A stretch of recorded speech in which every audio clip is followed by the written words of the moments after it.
Hello and welcome to a new BMC video. Today I'm going to show you how to debug the inaccurate data in smart reporting versus remedy. These are the three main points that you need to review when you see incorrect data in your report comparing versus the mid-tier or the AR instance. First thing that you need to look at is that you're connected to the correct AR server. To review your data source connection, you need to click in here and then go to administration, the admin console, and go to data sources. Go to the AR system and review that you're using the correct AR server. It may be the case that you're using an incorrect server in here, maybe a pre-production or a QA environment. Second point, you need to check your time zones in your own profile. To review this on a smart reporting perspective, you'll need to go to your profile, under your name in here.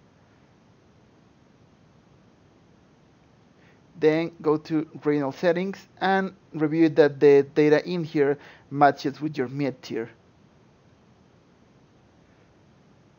The last step, and the most common one, is the field you're using on smart reporting.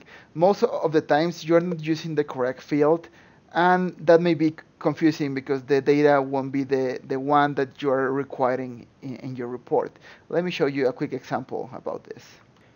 I created this simple report just as a test. It contains the incident number, the first name, and two submit dates. As you can see, the submit date seems to be the same on both cases.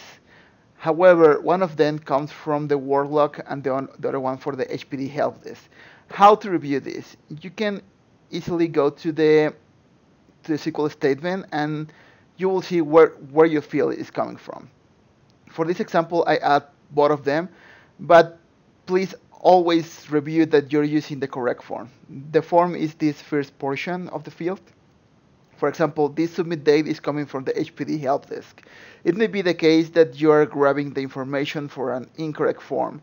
Please always check your SQL statement, and that will be the first step to know if you are fetching the data from the correct form. That concludes the video. Thanks for your time and see you on the next one.